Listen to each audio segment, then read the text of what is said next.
will become of me here? That's what he asked, because he knew he wasn't going to be spending life with the Lord in heaven at that moment when he died. He knew he was going to a place hereafter of great suffering. So according to these accounts, he said something even more damning. I would give worlds if I had them, that the age of reason had never been public. And then he cried out, "Oh Lord, help me." Here's a great famous atheist calling out for to help him. Hey, listen, if you've been listening today, I just want to ask you to hit like, subscribe, and leave a comment. And if you're live, you can leave a comment now, and I'll see it, and I'll praise the Lord for it. All right, so these two people claim that when people tried to leave his room, he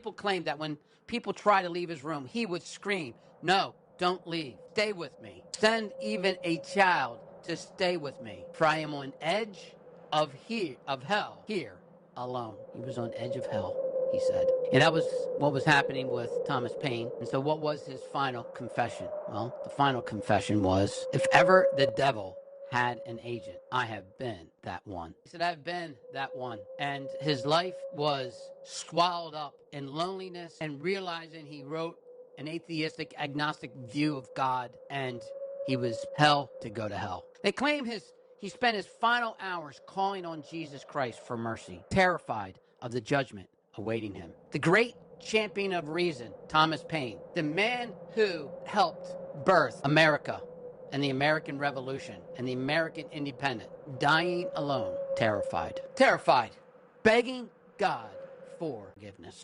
That's what the alleged accounts said that were around him and documenting his last words when he died. Many a man has said there is no God. But look, there's a phrase, foxholes have no atheists. How about that, huh?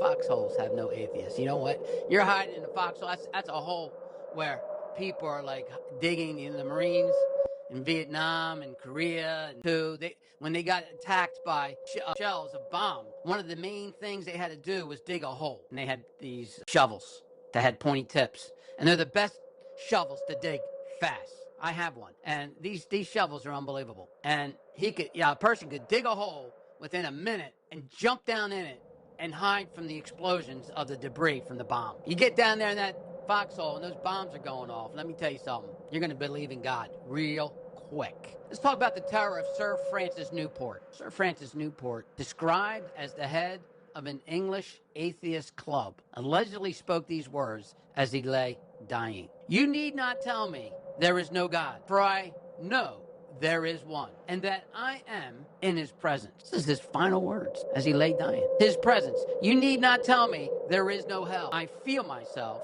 already slipping. Wretches, cease your idle talk about there being hope for me.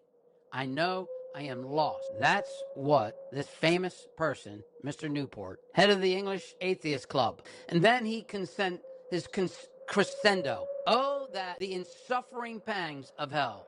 Oh, that I could lie for 1,000 years upon the fire that is never quenched to purchase the favor of God." And he united to him and be united to him again. But it is a fruitless. Mr. Newport knew he was on his way to hell. He knew that he wasn't going to make it to heaven. He knew that being an atheist all his life was just going to send him to hell. His last crescendo, millions and millions of years, will bring me no nearer the end of my torments than one poor, eternity, forever and forever. And then he finalized and he said, "Oh, the insufferable pangs of hell." And these are famous atheists, their last words, their final cries before they died. As I said, foxholes have no atheists in them. You ever think about that? Foxholes have no atheists.